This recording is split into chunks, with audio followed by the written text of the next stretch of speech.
I just thought I'd just say a few words about what JINSA is doing that we didn't talk about last night, just to give you a little more update about what we're up to. I think you saw in the video, which I'm sure you've all memorized, uh, but we've expanded our programming with educational programs, and I'm very happy we had four officers who we took to Israel in this past February in our initial program, what we call our military leadership program. These are officers on their, I use the term on the trajectory of becoming generals and admirals. I'm sure they all hope that comes to being. We know we do.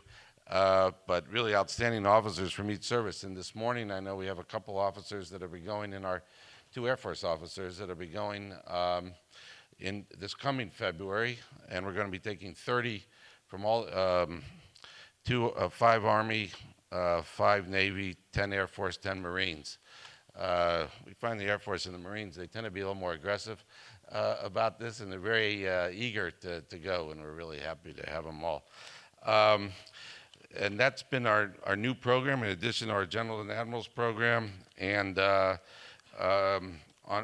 we've been expanding our programs with educating Israeli military officers here, and we're looking forward in the coming year, next year, to actually expanding to other allies in the region who are going to be involved in similar education programs in Washington for us.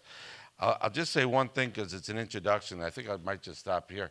Um, we're going to have our first panel is going, well, it's our second panel.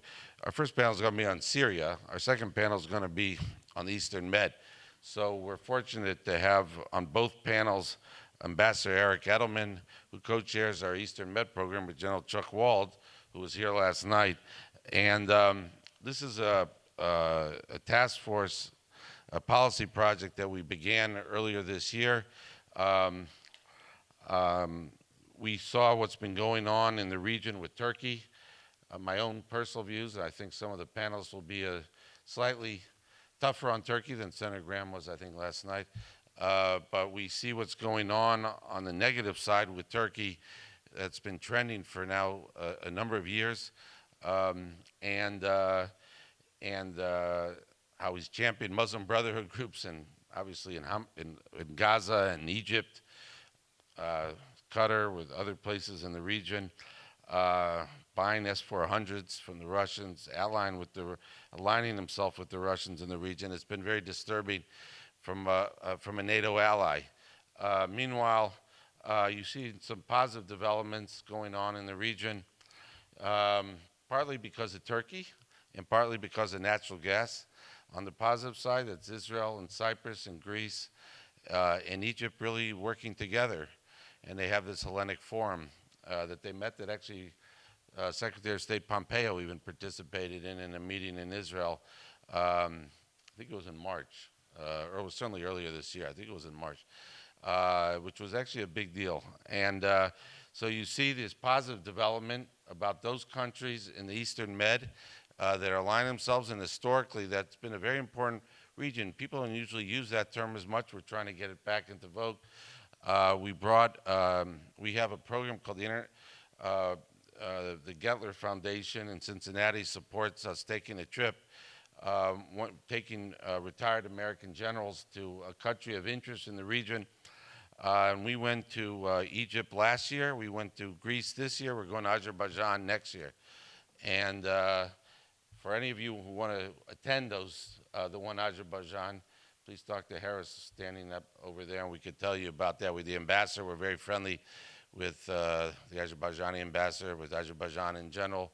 And I think Simcha Lyons, who was just there on vacation recently, you could talk to about what a beautiful city Baku was, which I think you found rather surprising. I did too. I didn't realize they had a kosher restaurant there, which means I'm definitely going to be going. Washington only has one kosher restaurant. But I think it tells you about the strategic changes going on in the region. It used to be, as I'm sure you know, Israel was aligned with Turkey, although it's been a while now, unfortunately. But I think in many people's minds, people still think that way. That's changed certainly over the last decade. And it was actually the Israelis and the Turks together, and you had the Greeks on the other side. And Now you have the Israelis and the Greeks, and we had the Greek ambassador here last night. Maybe some of you met him, and we've become very friendly with him and his embassy and his country. And is Jonathan Rui here? Okay, but Jonathan in my office, he and I went to Greece just for one day. I was going on my way to Israel in September. We met with the new Greek president, the new Greek defense minister, the new Greek energy minister, and that was all in one day. And they have a new government there. We were there in the spring when we met the last government. We had a group of retired generals and admirals and some of our supporters, and David Steinman, our chairman.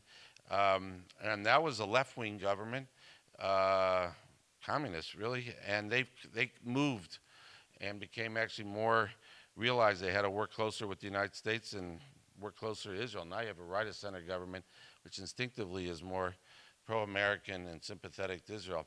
So now you have kind of a regional realignment, and we've tried to highlight that, where you have the Israelis and the Greeks, the Cypriots, and Egypt working closely together, and you have the Turks on the other side. And so we thought, because of the strategic changes, again, partly on the positive reasons, because natural gas, cooperation on natural gas in Eastern Med, and because I think of the concern and fear, certainly in Greece, it's utter fear of Turkey, and in Greek Cyprus, obviously.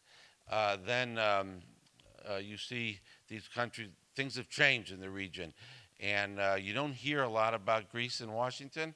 General Walden and I had an op-ed about it in May after our trip to Athens, and we want to really, and I also think that there's still some confusion, in my view, about how to think about Turkey, and certainly from this administration, that's been the case. Although you do see, as Senator Graham said yesterday, last night, it was kind of funny how he told Erdogan, he says, you managed to do that no one else could do, which is unite the U.S. Congress, of course, against Turkey. So this is an effort that we're going to be spending time on. Our main policy project, as I talked about last night, is the U.S.-Israel Security Project, chaired by Admiral Jim Stavridis and Chuck Wald and a few others. General Breedlove has been involved, and who was Stavridis' successor as NATO and EUCOM commander. That's our main effort. Iran has always been our long-standing effort, and actually Ambassador Edelman has co-chaired that with Chuck also, Chuck Wald. But this Eastern Med is a relatively newer issue for us to deal with. I wanted to work on it a long time. We have really several leading Turkey experts in the group. Ambassador Edelman, former ambassador to Turkey, besides being Undersecretary of Defense for Policy, and Alan Makovsky, who happens to be my uncle, and Svante Cornell, who was here last night. I don't know if he's here today, but I saw him last night. So really, I'm mentioning this to you because you should look for your emails. We're going to have a report coming out on U.S. policy to Greece in the next, hopefully, couple of weeks. So Iran, which is, I would say, been our major issue, but I think the Turkey concern is probably the next one for us. And so we're going to be spending a lot more on the Eastern Med, and also trying to talk about how we need to have closer relation with the Greeks.